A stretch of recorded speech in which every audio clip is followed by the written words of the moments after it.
Hey, you.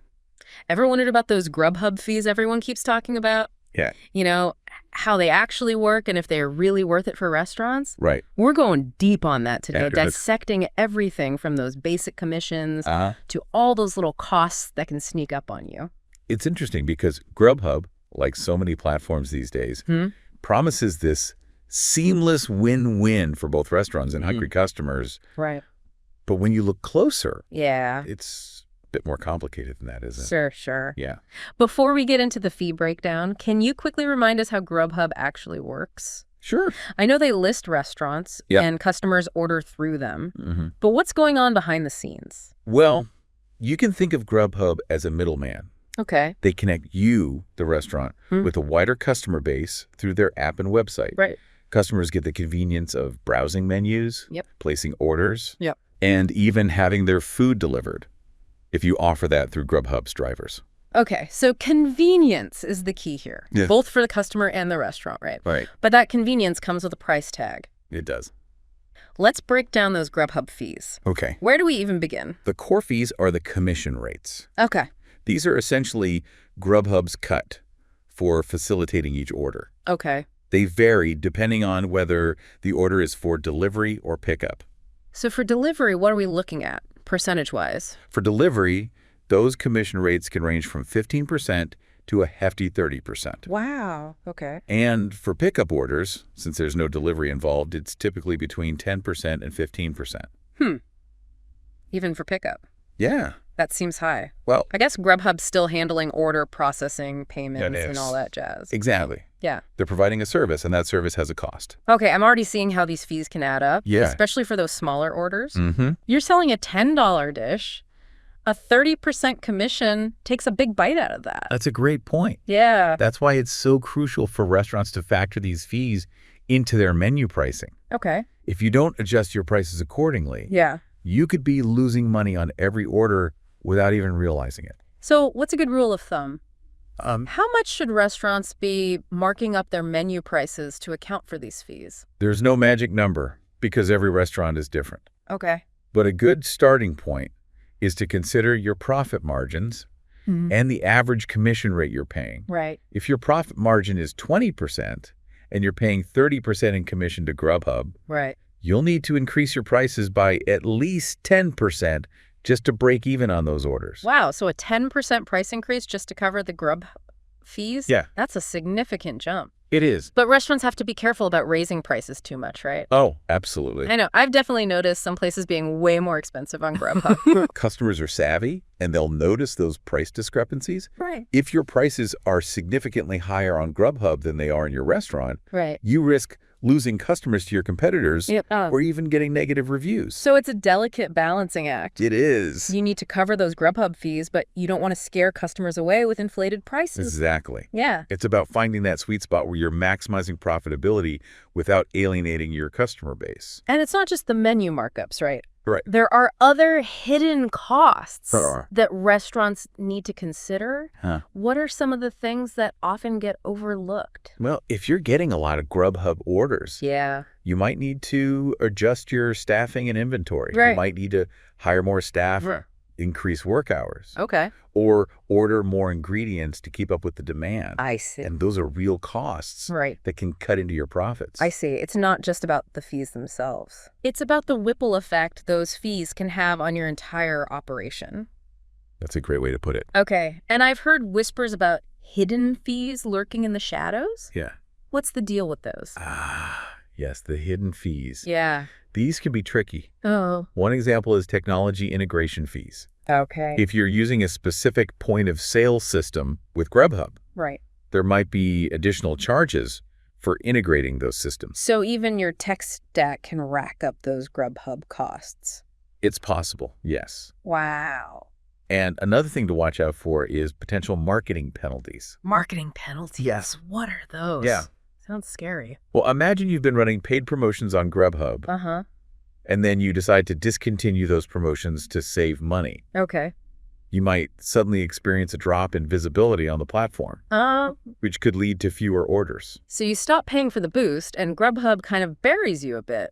It's not quite that simple. But yes, there's a risk that your visibility could be impacted I see. if you suddenly scale back your marketing efforts on the platform. Okay. And then you've got to think about customer service costs. Right. Handling refunds, complaints, Yep. or incorrect orders can eat into your profits, Mm-hmm. especially if you're offering discounts or freebies to appease unhappy customers.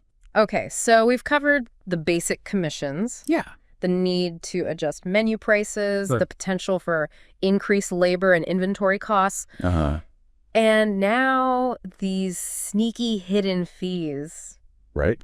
I'm starting to understand why so many restaurants are frustrated with Grubhub, It's understandable. but they also offer these marketing tools, right? They do, yes. Things to help restaurants get more visibility Yeah, and attract new customers. exactly. Okay. And those marketing tools were a whole other world of fees and strategies that we can explore. Okay. All right, let's dig into these marketing tools because it sounds like there's a lot to unpack here. There is. I know restaurants want to stand out, but how much does that extra visibility actually cost?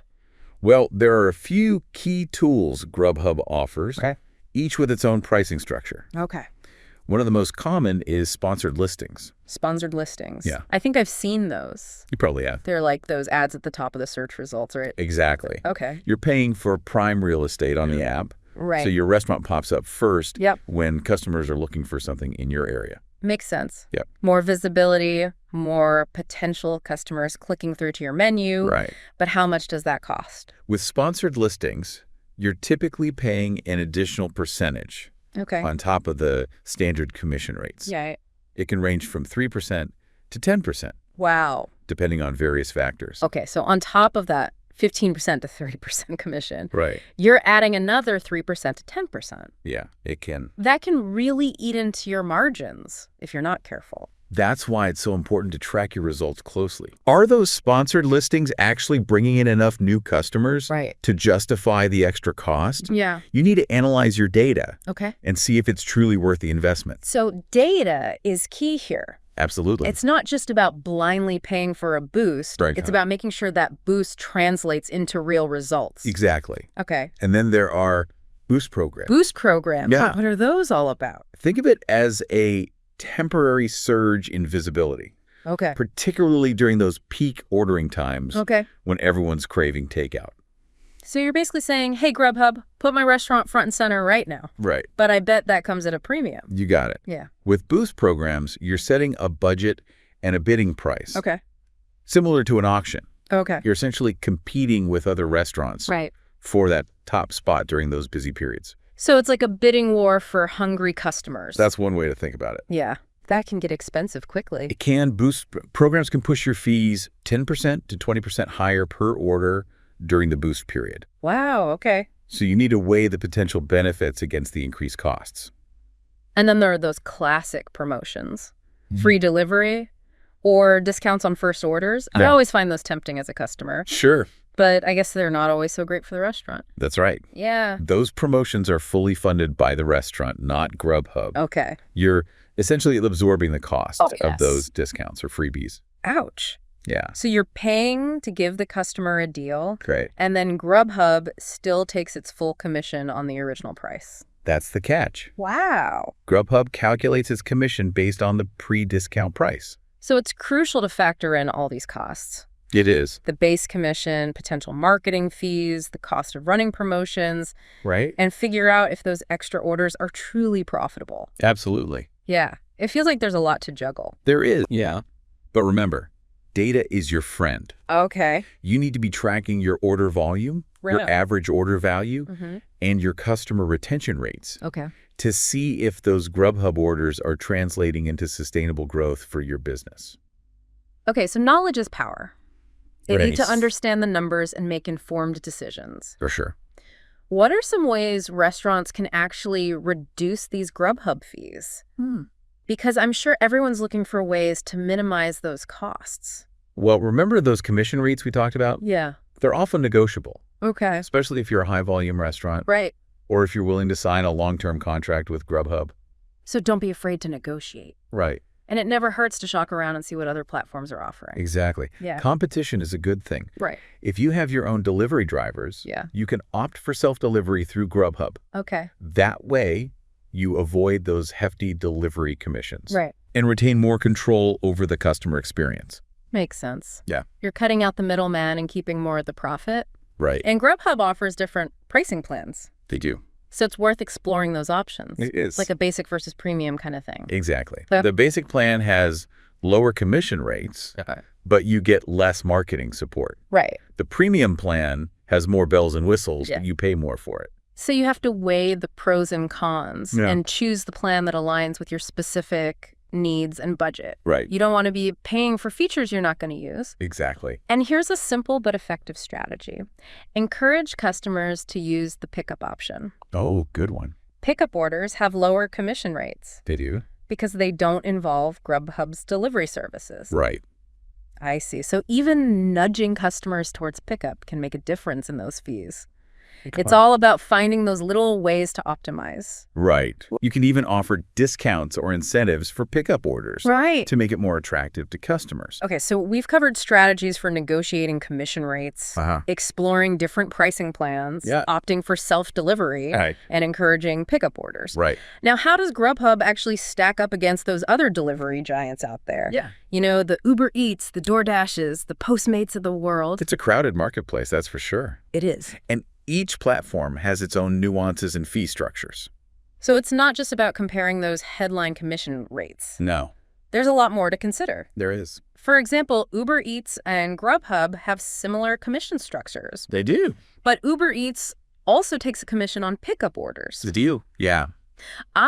So even if the customer's picking up the food themselves, Right. Uber Eats still gets a cut. That's right. Wow. They're facilitating the order and providing the platform. Okay. So they take a commission regardless of the delivery method. Yeah. Okay, interesting. Yeah. What about DoorDash? Sure. I know they're pretty popular these days. They are. Yeah. DoorDash often has slightly more negotiable rates, Okay. especially for high-volume restaurants. Okay. But they also have additional fees for their premium services. Oh. So you have to factor those into the equation. So you might get a lower base commission. Right. But then those extra fees start creeping in. Exactly. And then you have Postmates, Yep. which is now owned by Uber, but still operates somewhat independently. Right. Their focus is on speed and convenience, which can be appealing to customers, but can also lead to higher fees for restaurants. Potentially, yeah. So it sounds like choosing a delivery platform is like picking a cell phone plan. It is. There are all these different options and features, Right. and you have to figure out which one is the best fit for you. That's a great analogy. Yeah. It's all about understanding your needs, Right. your priorities, and your target market. So before we move on, just to recap, what are some of the key factors restaurants should consider when choosing a delivery platform? Well, first and foremost, think about your order volume. Okay. If you're a high-volume restaurant, you have more leverage to negotiate lower commission rates. Makes sense. Then consider your marketing needs. Right. How much do you rely on third-party platforms to attract new customers? Yeah. If you have your own delivery drivers, Yeah. that opens up more options for you. Okay, so order volume, marketing needs, and delivery capabilities. Those are the big ones. Those are the big three. Yeah. But it's really about finding the platform that aligns best with your overall business strategy, right? Absolutely. Yeah. It's not just about chasing the lowest commission rates. Right. It's about choosing a platform that helps you achieve your long-term goals for growth and profitability. Okay. So with all these fees and considerations, Yeah. is Grubhub even worth it for restaurants? I mean, it seems like a tough equation to balance. That's the million-dollar question, isn't it? Yeah. There's no easy answer. Right. Because it really depends on the individual restaurant, their business model, and their goals. Okay, so let's break it down. Okay. What kinds of restaurants tend to benefit the most from being on Grubhub? Well, quick service restaurants, Okay. like your classic fast food Right. places, Right. often do well. Okay. They're built for high volume. They already operate on thinner margins. Right. And they're usually equipped to handle a large influx of orders. Right. So they're more likely to make those Grubhub fees work in their favor Exactly. because they can churn out those orders quickly and efficiently. And then you have those ghost kitchens, Right. which are delivery-only restaurants with no physical storefront. Uh-huh. They rely almost entirely on platforms like Grubhub to reach their customers. Right. For them, it's a necessary cost of doing business. It is. So for those ghost kitchens, being on Grubhub isn't really a choice. Right. It's a necessity. It's their lifeline to the market. And even smaller cafes and eateries Right. can benefit from the added exposure that Grubhub provides. It can help them reach new customers who might not have discovered them otherwise. Definitely. I see. So it can be a valuable marketing tool. It can. Especially for those smaller, lesser-known places trying to get their name out there. Exactly. But for full-service restaurants with higher overhead costs and more complex menus, Right. those Grubhub fees can be a much bigger challenge to absorb. It is because... Right, because those restaurants rely more on the dine-in experience, Right. where those profit margins are typically higher. Exactly. And they often have more staff to manage, more ingredients to keep in stock, Right. and a more complex operation overall, Right. which can make those additional Grubhub costs harder to swallow. For sure. So it's not a one-size-fits-all solution. It really depends on the individual restaurant and their unique circumstances. Right. But for those restaurants considering Grubhub, what are the key factors they should be thinking about? Okay. What questions should they be asking themselves? Well, first and foremost, they need to look at their data. Okay. They need to analyze their order volume, their average order value, Okay. and their customer retention rates Okay. to see if those Grubhub orders are actually contributing to their bottom line. So it's not just about getting more orders, it's about getting the right kind orders. Exactly. Orders that are actually profitable for the restaurant. Right. And they need to be honest with themselves about their profit margins. I do. Can they afford to give up 15%, 20%, or even 30% of each order to Grubhub? That's the question. And they have to factor in all those other costs we talked about. You do. The potential menu markups, the increased labor costs, the hidden fees that can sneak up on you. And they need to think about their long-term goals. They do. Is partnering with Grubhub aligned with their overall business strategy? That's a good point. So it's not just about chasing short-term sales gains. Right. It's about making sure that Grubhub is a sustainable, Right. long-term solution for their business. Absolutely. And if they do decide to go with Grubhub, Yeah. they need to use the platform strategically. For sure. They need to leverage those marketing tools we talked about, optimize their menus for delivery, Yep.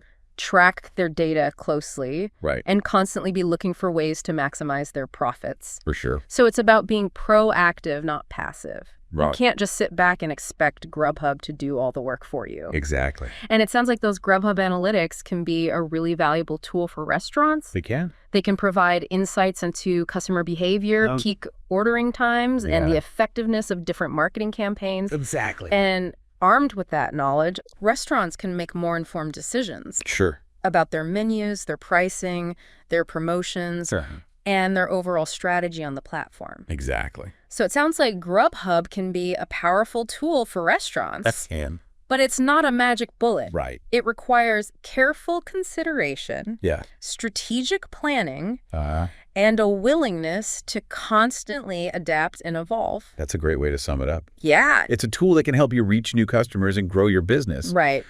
But it's not a guarantee of success. Right. Success ultimately depends on how you use that tool. And sometimes the best decision might be to say no to Grubhub, It could be. even if it means missing out on some potential sales in the short term. I agree. Yeah. Sometimes focusing on building your own direct ordering channels Right. and fostering those direct relationships with your customers Right. can be a more sustainable and profitable approach in the long run. So it's all about weighing those options, It is. crunching those numbers, and making the decision that's right for you and your restaurant. Exactly.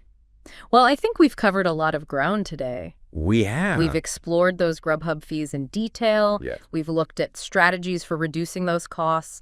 We've compared Grubhub to other delivery platforms. Right. And we've really dug deep into the pros and cons of partnering with this kind of third-party service. It's been a fascinating discussion. Yeah. And I hope our listeners have gained valuable insights that will help them make informed decisions about their businesses. Me too. Yeah. And remember, at the end of the day, Yeah. the most important thing is to find a solution that works for you, your restaurant, and your customers.